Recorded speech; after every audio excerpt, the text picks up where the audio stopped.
Okay, welcome. How many of you actually have chickens right now? Anybody? Awesome. How many do you have? Great. I have 4 as well right now. Hey, welcome. So, because the numbers are small, if you have questions along the way, raise your hand, shout out. We can make this pretty low key. I grew up with some chickens when I was a little kid that my dad had got. Then, you grow up, move away, come back. And my wife went away for a business trip and I wanted them and I've been reading about them and I didn't dare bring it up to her. So she went on a business trip for a week and I built the first coop and went and bought some chickens from a farmer and brought them home. And my kids were toddlers at the time. And so we had chickens as a little surprise. So a lot of people think chickens are weird animals to keep. And they wonder why. And so here at the preparedness fair, I let Terry know, who asked me. I said, well, in a city environment, keeping chickens is not really a financial plus. You're not going to make money, and even in a preparedness way, you're not going to be able to have enough chickens to, raise them, slaughter them, to feed your family. But you can learn principles that are good to learn. And the eggs are always nice too, but you will not break even on the eggs as well. Just wanted to give you the bad news. Just the cost of feed and taking care of them will outweigh the cost of what you pay for eggs in the store. But chickens are amazing pets. They can learn their own names. They can learn certain words. They are hilarious. And they do have different personalities. Like my wife was saying earlier, you always in a batch seem to have at least one that has a weird temperament that's a little bit skittish or a little bit aggressive. Or right now I've got one that's just like high anxiety. She's like 10, 15 feet away from everyone. She's got a sister. She'll hang with her sister a little bit, but she distance herself. Even if I've got treats for them, she's going to stay about 15 feet away from us. I have to throw the treats to her. The more, if you want an interactive pet, if you want like a cat or a dog type of chicken, the more you interact with them, especially if you have them younger, the better chances that they'll imprint and be friends with you. And the more you feed them treats, the more you give them scratch or carbs. They love carbs, bread, noodles, any of that kind of stuff. Now, having said that, that's not feed, that's candy. And so what you want to do, especially if you like the eggs and you want to have good production of eggs, is you want to buy chicken feed that has a high level protein that's made for egg layers. There are farmers, there are people who keep chickens that I'm just going to feed them scratch or feed them scraps, and that's fine. But there's protein and calcium they need. If you can imagine cranking out the amount of calcium every day that a chicken cranks out in creating an egg, the shell of that egg, that's a lot of calcium. And so the feeds are really going to help your chicken be a lot more healthy. For me, I find the older I get, the more I gravitate to things that bring me peace. And chickens have been something that are emotionally a good thing for me. I've had many chickens over the last 20 years that become lap chickens.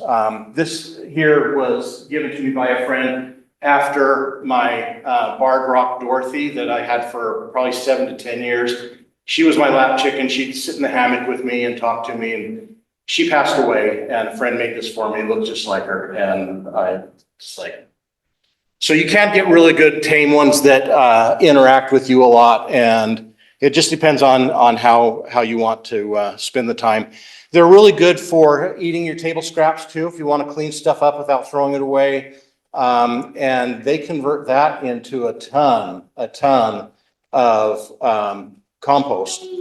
I wouldn't use that compost on live plants because it's a pretty hot nitrogen compost. You want to age it a little bit, throw it into a compost pile, let it cool down a bit. But chickens will poop a lot, and they poop most at night. So, in the coop underneath the roosts, you're going to have a lot of nice stuff to clean up, and you can put in your garden You can save it all year, put it in the fall, till it under in spring. It's going to give a lot of nutrients to that soil. Please, yes. How long, what? How long does it need to age? You know what, if you kept it, I would say 6 months, maybe, even if it's beginning of the season and you put it in the fall, I would at least go, 3-4 months, because it's pretty high in nitrogen and it will burn sensitive plants.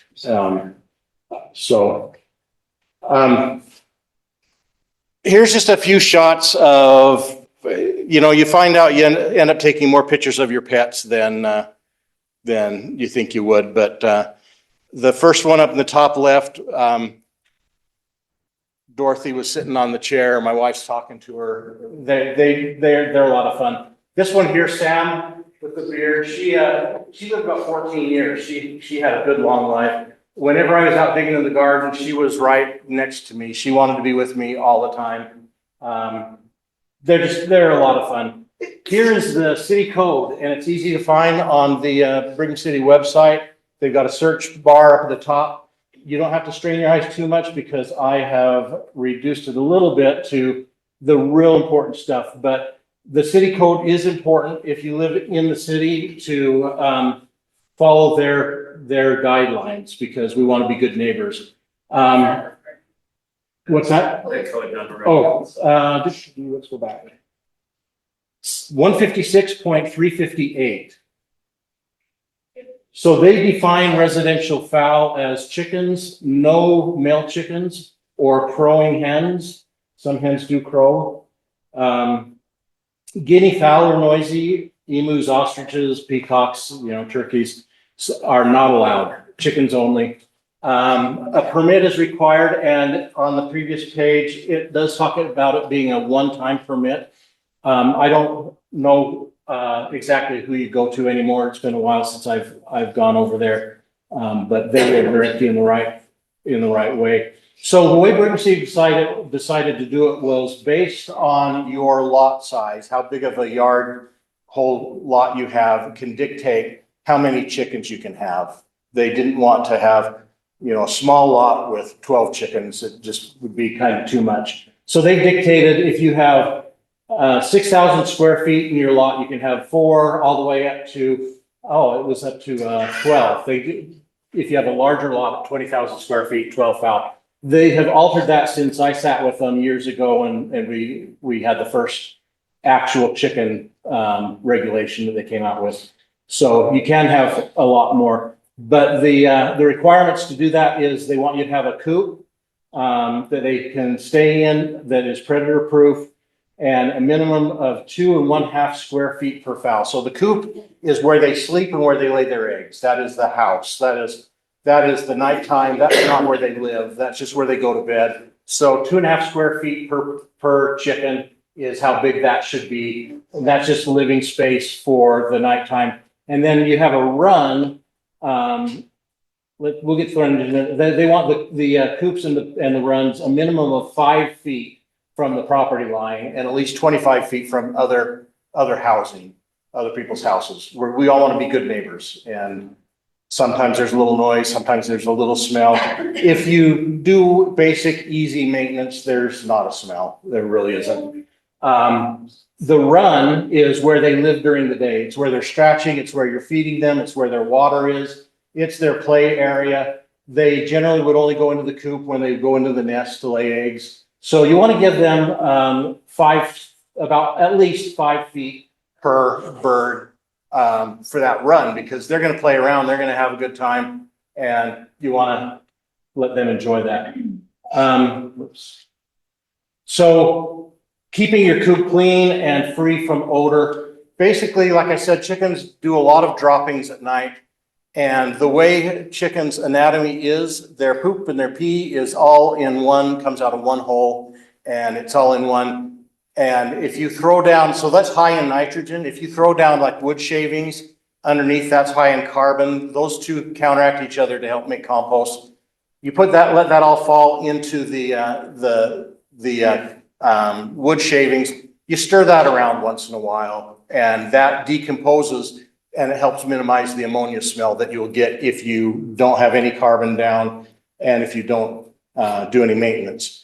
Now, a lot of people will do what they call the deep litter method. Instead of cleaning that out periodically, is they will let it build and they'll add more carbon to it throughout the year, stir it in, or add more carbon to it during the year, stir it in. And as that layer of poop and wood chips and stuff grows in the winter, when that comes, that decomposition actually creates heat and rises. So you have that in where they're sleeping, and it kind of helps heat their coop where they're going to live.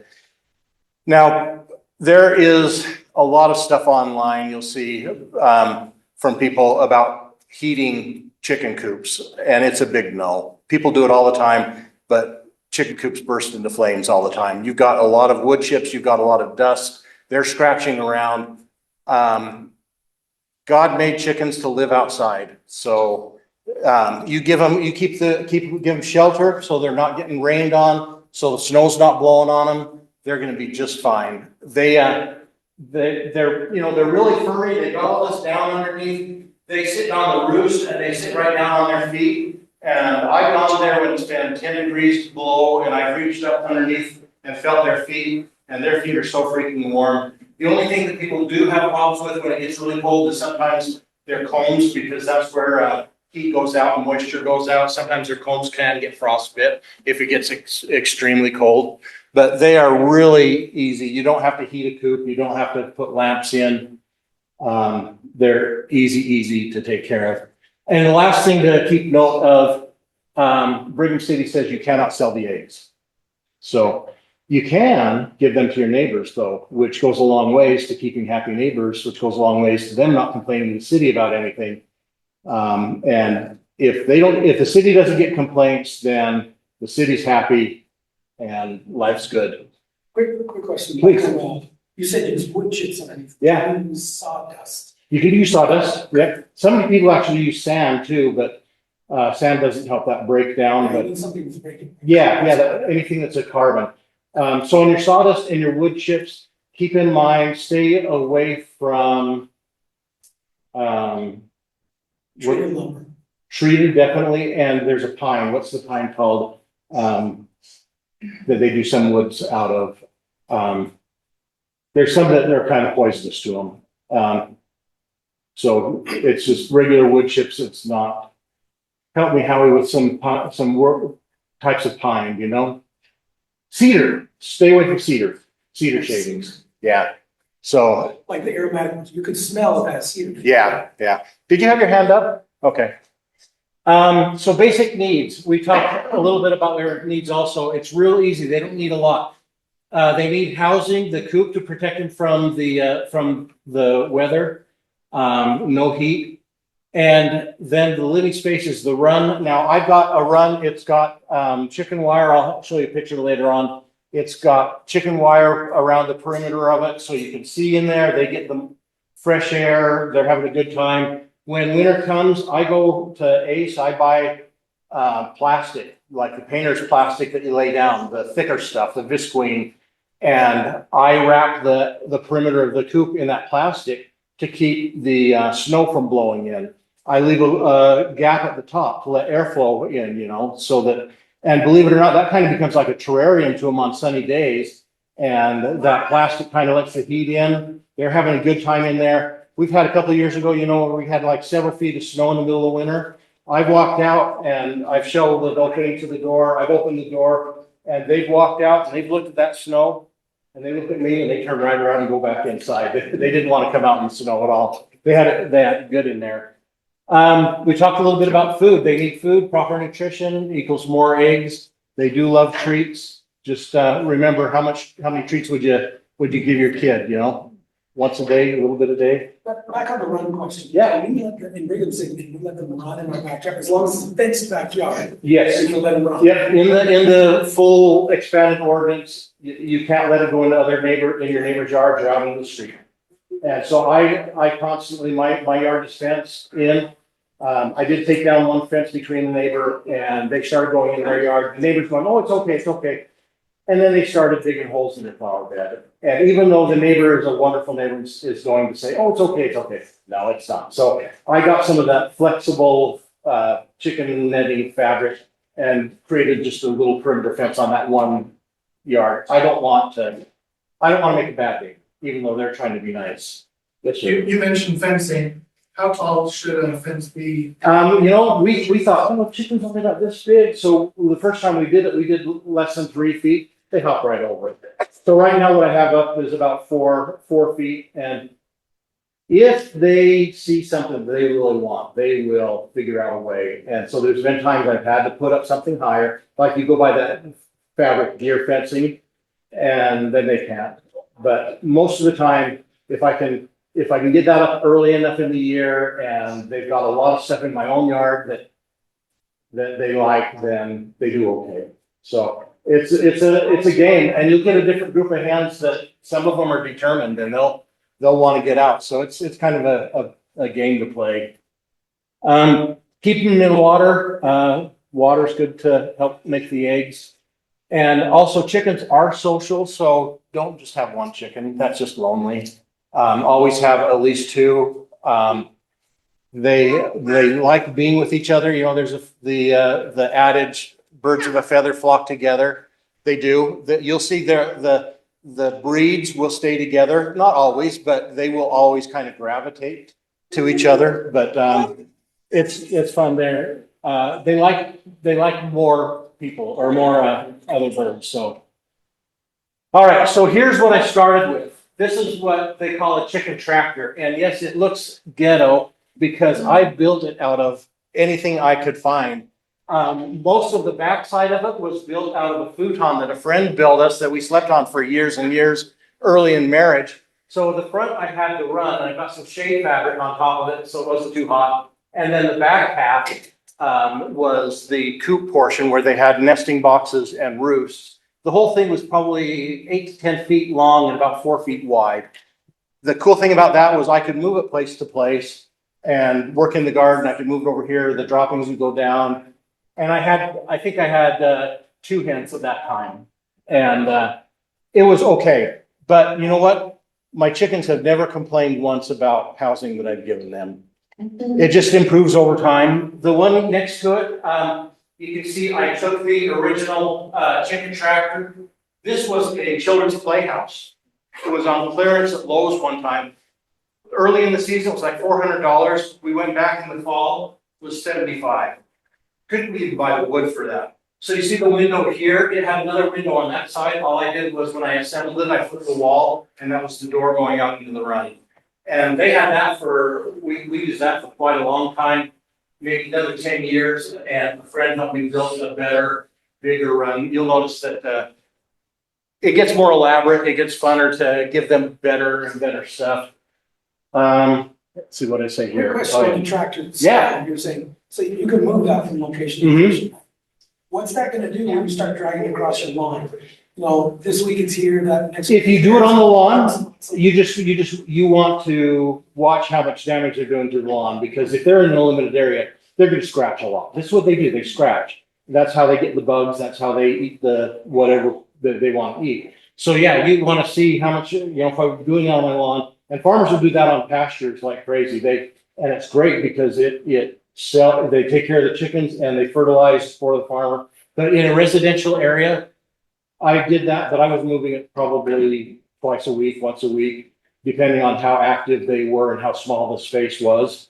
So yeah, you can do that. It had wheels on the back, and so I just lift up the front and drag it. It probably didn't weigh 50 pounds, the whole thing.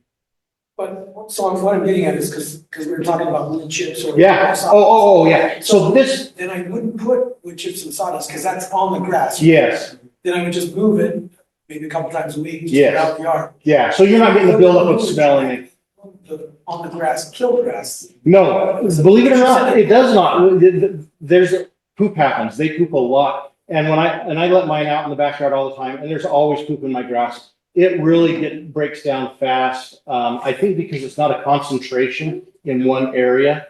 It's a piece here, the piece there. That's another reason why you'd be moving that a couple of times a week or once a week. Because yeah, you don't want to have a large quantity of that decomposing and heating that up. So no, their poop leaves less of a spot than dogs that pee on your lawn. It really didn't do damage that way. I was kind of surprised. But you can see I had a compost pile in the corner, right there in the corner too. And so a lot of the stuff I could take and clean up and put into there, and it was great for gardens. So this is the improved run that was built later. I had the small playhouse still, and they had that for quite a while. And I've been itching for years and years to build an actual chicken coop. Right there, I'd have to go inside to get the eggs. It was 4x4 was the size of that. And a very good friend who knows how to build things walked me through building this. This is what I currently have. I wanted an exterior egg box right here. Is their nest. Actually, internally, it's divided in half. The chickens get this half, and they can go out and play. This half is me. I got storage in here. I keep feed and different things in here. I got sealable totes on this side where their feed is. I guess I keep their calcium supplements and a few things in here that's not like rodent attracting. Which is another thing you want to keep in mind. Feed and chickens can attract rodents, so you want to be clean. You want to make sure that any feed you have is in sealed containers. You know, either a garbage can that has a lid. For years, I kept my feed inside my garage in a garbage can because it didn't have lids and stuff like that. Now I got to move it out there. I've got windows, they get airflow and all the good stuff. And again, they haven't complained once. It's the time of year that people are buying chicks. And so when you start raising chickens from chicks, they call it brooding. And there are things that you need to keep in mind because baby chicks, just like real live babies, they have special needs. And there's certain things that you need to be aware of. Their feed is a little bit different. They don't need the high calcium, the high protein yet. They're not laying eggs. And it takes a while. It takes about 16 to 18 weeks before they will start laying eggs. So they need the proper food, they need water, and here's the exception. When you're brooding chicks, they do need heat. They do need a heat lamp. So you'll need a small contained area. And if you go like to Tractor Supply, you'll see they have the metal watering things that like a horse water. That's what they're using for these chicks. You can buy flexible ones that you buy. I've gone to like Kent's, and you know those big cardboard things that they'll like have watermelons or cantaloupe or different things stored in. I've gotten those before that they were getting rid of and raised them in there. You know, chicks will start out small, but by the time they're getting big enough to take outside, they're going to be jumping about 3 feet. So you want to make sure you have some height, maybe some kind of a fabric on top that'll keep them from getting out. But since they cannot regulate their body heat, you're going to have a lamp, and you're going to start with 90 to 95 degrees for their first week. And you're going to decrease that temperature about 5 degrees a week. And they will tell you, if you look at this top picture here, they will tell you how hot they are. They're too cold if they're hanging out right underneath the lamp. They're too hot if no one wants to be by the lamp. If they're all staying on one side, there's probably a draft going through and they're kind of huddling together. If they're spreading out, then they're great. They're just doing their thing. And then the last picture is little waterers and troughs of feed. It just shows they're kind of mixing and mingling and doing their thing. So, and here's a little chart for when you bring the chicks home versus when you're, by week 6, you'll be able to put them outside if it's not too cold outside. One thing to mention about that is chickens do not like chickens that they do not know. You've heard the term henpecked. If you're going to mix a new batch with an old batch, there are lots of things that you're going to want to keep in mind. Expose them to each other in a confined way, put cages by each other where they can't get to each other. because the older ones will go after the younger ones. Give the younger ones small areas that they can run to be safe. They can be brutal, and so read up on it. There's things to learn.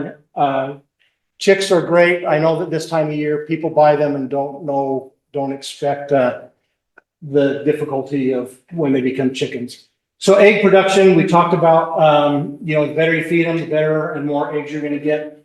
Now, different breeds will give you different colors, different quantity, different sizes of eggs. So if you want chickens for egg laying, then there's questions that you need to ask on what you want out of eggs. They do decrease over time. So your new ones, after they start laying, that first 2 years are gonna be really good. After 3 years, they're gonna start getting less and less. The high laying chickens will lay up to 300 a year. So chickens are crossbred. People bred chickens for thousands of years to get various characteristics. There are heritage breeds that people like to kind of keep going, that are more traditional, but you can get almost all of these different ones, either Tractor Supply. If you order online, a lot of the online distributors, you have to order 25 to keep the chicks warm enough during shipping. So that's kind of hard. You go to the co-op in Corinne, they'll have them this time of year. But based on the breed, there's different egg colors and different quantity. And again, personalities. Like Leghorns are the white ones. They usually do high production white eggs. They're the most famous chicken, but Leghorns are often pretty flighty and high strung. They don't have to be. I've seen kids out at the fair that have trained their Leghorn to sit just calm for them. But they do have different personalities based on breeds. It's just kind of the way nature's been, I guess. All right, so there are diseases that chickens are susceptible to. They are susceptible to respiratory diseases. If they get something in their foot, it'll swell. It's called bumblefoot and gets a little knot or a core in there. They peck each other. Chickens are, they're modern dinosaurs. They have scales. They're like a reptile. They have scaly legs, and those scales can get mites in them. They can get worms. They can get impacted crop. If the crop is where the food goes to get ground up, they don't chew their food. They eat their food. It goes into a little sack right here, and they pick up little rocks, and the little rocks help grind up their food. Sometimes if they eat too much grass and they don't have enough little rocks and stuff, that can get impacted and swollen and too full. They can get egg bound. Their insides can prolapse where their insides come out. And I had one that did that, and I had to push it back in. I got her in some warm water and really took care of her and pushed it back in and really babied her. And I just said, please don't lay any more eggs. And she didn't. She lived and she did really well. So you might have to get your hands dirty, but it's worth it. Biosecurity is keeping your chickens safe. You have hygiene. You don't send your chickens on play dates. Other chickens have diseases. You don't cross-contaminate. You don't let them. And if you go visit someone else's chicken coop, wipe off your shoes, clean off your shoes. Salt Lake that used to do these, what do they call them? These tour de coops, where you could go around and people would let you see their coops. And it was really cool because you go see all their coops and see their chickens. But in front of every yard that you'd go into, they would have a metal pan with bleach and water in, and you'd have to put your shoes in it and kind of shake them off and that, because they did not want that disease spread. So, you quarantine new birds if you're getting any birds that are grown from a farmer or from a neighbor or whatever. Keep them separate for a while. Make sure they're healthy. You don't mix them until you're sure, because they do have risk. Just a second. Yeah. Go back to that last slide. So what do you do for these things? Like respiratory, bumblefoot. Okay, so one of my last slides will say there are lots of wonderful people on the internet. Don't trust social media. There's good meaning people that give you garbage information. And I'm one of them. don't trust me, but there are USU and a whole slew of colleges around the country that have so much information online related to raising chickens and raising chickens. Yes, specifically. Yes. So there is good information finding online without going to, people that swear by, apple cider vinegar or this or that to cure stuff, so yeah, know your source. It's like anything in life these days, know your source and who to trust. But yeah, I have not dealt with all of these. I've dealt with some of these, and sometimes you have to start looking up information pretty fast when you see one of your chickens coming down with an issue. And it's live and learn, and it's kind of a fun challenge. Yeah. What was that? Oh, just any of the agricultural cultural schools that have extension services, like some here, just any of the state agricultural schools, they'll all have like USU Extension. They have these wonderful resources, whether it's the different classes that are here, whether it's canning or whatever. The extension offices are like the primo source of this kind of info to go to, and it's awesome. This time of year in the news media, you'll see a ton of, in my opinion, overplayed. Chickens are full of salmonella. You'll get your kids sick, whatever. Okay, I agree. Don't give your kids chicks for Easter if you're not ready to raise adult chickens. The same thing with the little rabbits. It's Easter, it's cute, but so many of these things get rehomed or tossed out in the field or whatever because people get into what they were not ready for. But basically, I always hold my chickens. The more I interact with them, the more I'm with them, the happier I am, and the more they put up with me. Do I go in and eat a burger right after that? Of course not. I go wash my hands. You will get stuff transmitted. So it's just, you clean up before you touch anything in the coop, before you touch it, or after you touch your bird, just be clean. That's all it takes. I've never gotten sick once from them. Fresh eggs do not have to be refrigerated for 2 to 4 weeks. These eggs here, are eggs I've collected in the last week or so from my hens. And, they're perfectly fine out on the counter. They have a coating that comes out naturally called a bloom that covers the egg. And they're just fine for 2 to 4 weeks at room temperature. Now, poop happens, and I've got some in here, I kind of hid the poop. You're gonna wanna clean off the poop before you eat the egg. But when you do, just use temperature, water that's just a little bit more than room temperature. You don't want hot water because it'll start to cook the egg. But if it's a little bit warmer, the way things expand, it kind of helps push things out of the pores. And a little soapy water, the poop cleans off just fine. But once you've cleaned that, you've also removed that bloom, that protective layer. At that point, you put it in a carton and you take it, and then you put it in your fridge. But they make a nice decoration. They don't take up as much room in the fridge if you can kind of cycle through, or have a way that which is older than the rest. The ones down the bottom are older, so I'm choosing from the bottom. But with my 4 hens, I have more eggs. There's only 3 of us at home right now. I have more eggs than I eat, and I'm giving to neighbors and stuff like that. Okay, washing. If eggs are clean, you don't need to wash them. Don't, just put them in the fridge when you're done displaying them. Okay, here's what I said, college agriculture extension departments. Easy to find online. If you just start Googling,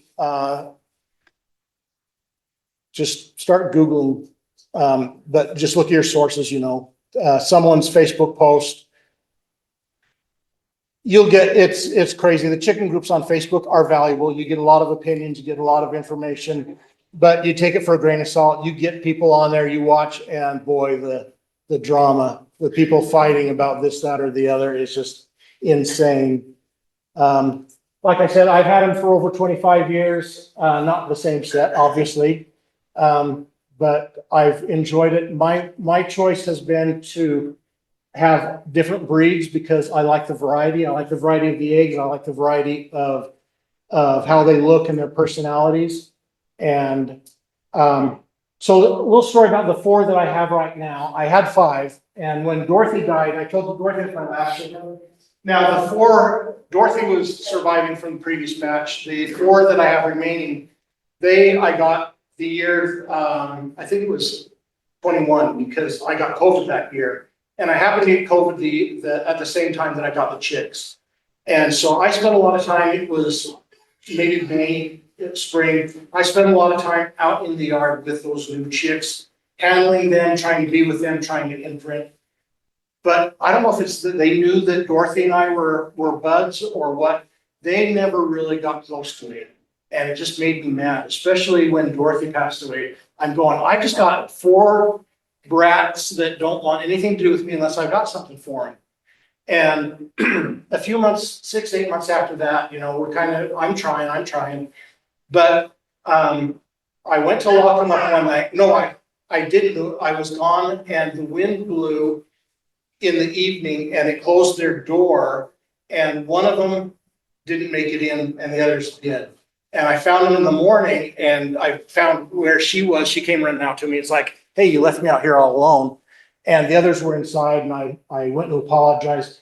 But she instantly, when I came up to her, she recognized me and did what they call the submissive squat. She knelt down. Now, when they do that in their world, it's what they do for their rooster that is coming to them or to the hen that's in charge. It's like recognizing, okay, you're in charge. I'm not going to do anything. Anyway, when they do that, that is your ideal time to reach down and pick them up. They're ready for you. And so at that point, I picked her up. I talked to her. I took her into the pen. She saw her friends, put her down, closed the door. And ever since then, she lets me pick her up. And then her sister caught on. Same breed. She lets me pick her up. I go open the door to let them out in the evening when I come home from work. First thing she does is crouches down, lets me pick her up. And so I take that opportunity every single time. And sometimes I'll take her up to the house and I'll go grab a treat, a piece of bread or a handful of scratch or something to reinforce that. And that's how you get a lap chicken. And it's so worth it. It's so worth it to be able to have them on your lap and hear them purr and talk to you. To have them on your lap, I would lay in a hammock and Dorothy would fall asleep. Her eyes would close. She would purr. Oh, it's just awesome. I'm allergic to cats and dogs, so it's not like I get that from any other animal. But okay, any other questions that you guys have? Yeah. So when I go to, say, IFA or to Yeah. Tractor Supply or something, how do I specifically get, for example, a Rhode Island red? Okay. Because when I look in that bin the other day or here this week, there were some yellow ones and some gray ones, and I had no idea. They do. They do. They've got labels up there telling you in this bin what brand or what breed they have. And so you tell them. Now, from what I've seen online, some places are less reputable than others on actually getting you hens. Just know, if you're getting chicks, be prepared to possibly get a rooster and know what you want to do with it when you identify it as a rooster. Oh, Could be. The city, yes. Do you have any advice on, when to bathe them? When to what? When to bathe? Oh, bathe them? Or they keep themselves clean? They do. The only time I've done that is, especially you keep an eye on their chicks.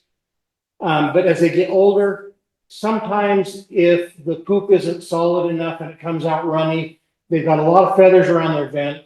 And if that starts building up, boy, it becomes like cement. And the last thing you want to do is have a poor hen that has sealed off her own vent, and that can get her sick and kill her and stuff like that. If you're seeing a lot of that build up, yeah, you can get plastic tote, fill it with some warm soapy water. Some people take the lid of the tote and cut a hole in it. You put her in the tote with the warm water. You put the lid on top with her head sticking out, and that's how that cement kind of breaks down a little bit. Is that you just give her a good soak. And you might have to get in there. You might have to pick it out. You might have to trim some feathers. I was gonna say, is there, any harm in, like, if you have to, what are the consequences of trimming the feathers? No. Back? No. I don't think there's any harm. In fact, in that situation, you're only gonna do her good, and she might look a little funny for a little while. It's not like their claws or their talons that there's blood vessels in those feathers. And so just kind of be gentle and kind of go at it. I know with dogs and cats, and I've never trimmed my hens, although I should on some of them. If they're scratching in hard enough soil, their claws wear down naturally. There's some that didn't, and I probably should have been a little more diligent at trimming them back. But yeah, there's not blood vessels like there is in the talons. I should have on some, but no, I have not.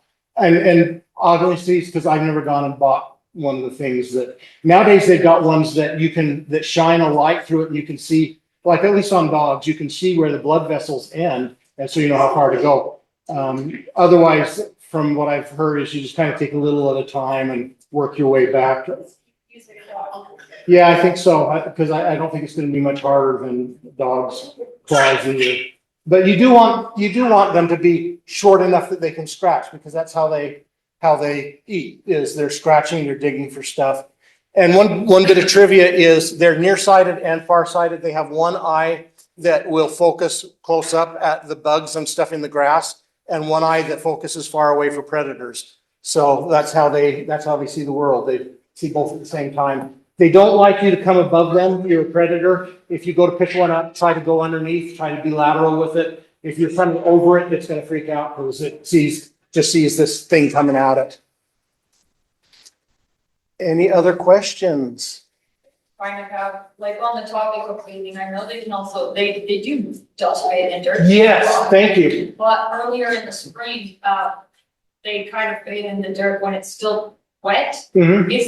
Do you have any tips for setting up any kind of like sand or like dirt bath? There's a lot of people that do, but it basically is if they like it or not, because they will choose where they want to dust bath. So you have to make a good mix of sand and dirt that they're gonna like, and there's not really a way to encourage them, because if they found a spot that they like, you could take some dirt from that spot maybe and then fence off that area where they've been going. They are pretty darn determined. If they find a spot they like, they will go back and they will dig holes. The first time I saw them do that, they went in my wife's flower garden, and I had to film it with my phone. I'm going, these things have got mental problems because they're upside down and they're flipping dirt all over themselves. And I had no idea what dust bathing was, but that's actually really good for them. That's how they keep themselves cool in the summer and keep bugs down on them too. So it limits the exposure they have to critters living off of their skin.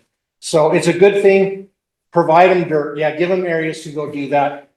Some people will buy like a kiddie pool and they'll fill it with sand and dirt, or maybe a tire, an empty tire, and they'll fill it up. But you got to kind of talk them into using that. And it's kind of a crapshoot from everything I've seen on getting. I just have to become okay with, I fence off what I absolutely don't want them to get into. It doesn't look great. If I have to fence off my peppers that I've planted or my wife's flower garden for a while, I fence it off. I give them something better. Hopefully they change their mind and I can try again. I can pull it out and see if they go back. Yes. Do you really need a rooster for anything besides fertilizing the eggs? Good question. I've had a lot of people say, well, don't you need a rooster to get eggs? No, you need a rooster to fertilize the eggs to get babies. But no, females do not need roosters to produce eggs. It's biology.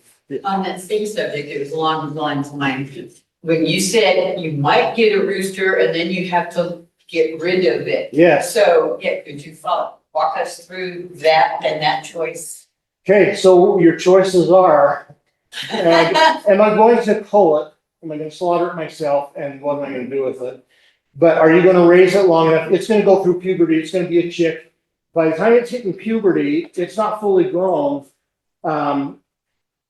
It's going to start crowing. And it's funny. It's like a teenage boy. The crow is a crackly one. It's like that voice is changing. It is hilarious. The other option is we live in a really cool area that's fairly rural. It doesn't take much to find someone west of town, out in the county, that might be willing to take a rooster. Someone that's got land, somebody that has different regulations than us. Honeybill's a good choice. Honeybill's a good choice? Okay. So here, when you keep chickens, you are acting against nature in that you are giving them a protected, cush life. They will live longer than they do in nature. There are a lot of predators. So just know if you're gonna take that rooster and drive out into the rural area and just chuck it in the field, it's probably not gonna last too long. There are a lot of critters that are gonna go after an unknowing bird. And that's your moral choice to make. But yeah, I talk to people, find people that are willing to take them. Some people live on a farm, they want a rooster so that it will breed, you know, they want to get those fertilized eggs. But- Okay, are there any other questions? Thank you very much. It is fun. It's not as much work as it sounds. You learn a little bit at a time. The kids can learn responsibilities. When we go out of town for a long period of time, I give my neighbor, teenager kid $20.